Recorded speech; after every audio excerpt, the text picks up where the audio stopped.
สบายดีมื้อนี้ก็จะมาบอกถึงแอปเรียนภาษาอังกฤษเนาะตัวที่ข้าพเจ้าได้เฮ็ดวิดีโอมื้อวานนี้ตัวนี้ก็จะเป็นแอปพิมพ์เข้าไปใน Play Store เลยเนาะว่า English Conversation แล้วมันจะออกมาแบบนี้แล้วเวลาที่เฮาได้มาแบบนี้แล้วเนาะเฮาก็มีแต่คลิกเข้าไปไหนแล้วมันจะมีอยู่หลายๆบทสนทนาเนาะเพิ่นจะบอกรายละเอียดคือตัวนี้มันจะมีอยู่บทสนทนามี20อันเนาะแล้วเฮาก็คลิกเข้าไปแล้วเฮาก็ต้องได้ดาวน์โหลดแต่ตัวนี้ข้าพเจ้าดาวน์โหลดแล้วเฮาก็สามารถฟังเสียงได้เลยเนาะเพราะว่ามันจะมีเสียงของเจ้าของภาษาเสียงอยู่นี่ให้เฮาเลย Mom, can we have a picnic this afternoon? Sure, Kathy. Where should we have it? How about the lake? That's a great idea.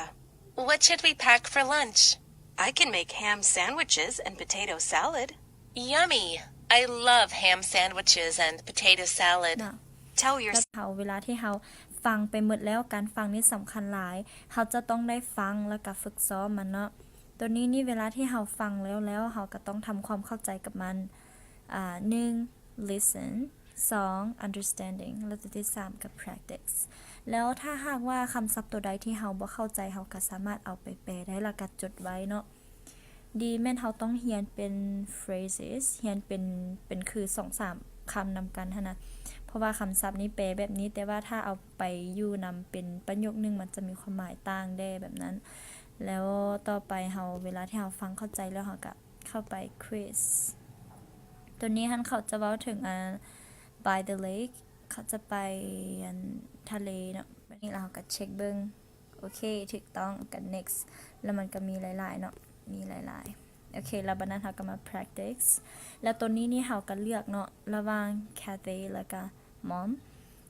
คือเราเลือก Cathay นะตัวนี้โอเคแล้วบัดนี้เราก็เลือกตัวนี้แล้วมันจะมีให้เราซ้อมแล้วบัดนี้เราก็เป็นตัวที่2หั่น Mom, can we have a picnic this afternoon? Sure, Kathy. Where should we have it? How about the lake? That's a great idea. What should we pack for ประมาณนี้เนาะเฮาก็ฝึกซ้อมไปแบบนี้ตลอดถ้าเฮาบ่เข้าใจเนาะก็คือว่ามีแต่เอามันไปแปลแล้วตัวนี้มันก็เป็นตัวอัดเสียงของเฮาคือเฮาอยากได้ยินเสียงของเฮาเนาะเวลาเฮาเว้ากับเขาตัวนี้ก็คือ record ก็คืออัดเสียงแล้วเฮาก็สามารถเลือกเป็นผู้นี้เนาะตัวนี้แม่น mom แล้วเฮาก็สามารถกดเข้านี่เลย Mom, แต่ can ว่า we have a picnic this afternoon? แต่ว่าอันนี้อัด record แล้วมันบ่ได้เพราะว่าอัดวิดีโออยู่ เนาะแล้วมันจะมีอยู่แบบนี้แล้วก็ใส่ตัวนี้เลยเนาะมันจะมีอยู่หลายๆคือตัวนี้เนาะเฮาก็มาเบิ่งอยู่นี่มันมีหยังแด่มันก็จะมี trips and vacations ก็คือตัวนี้เนาะ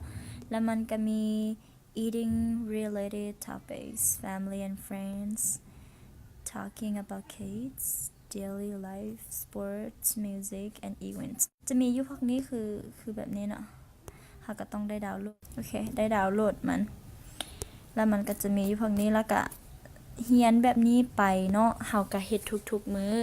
คือที่ข้าพเจ้าเว้าหั่นก็คือเฮาก็ต้องได้ฟังฝึกซ้อมตลอดถ้าเฮาเฮ็ดแบบนี้ทุกๆมื้อ do it every single day แน่นอนเจ้าต้องเก่งแน่นอน That's it for today. Thank you for watching.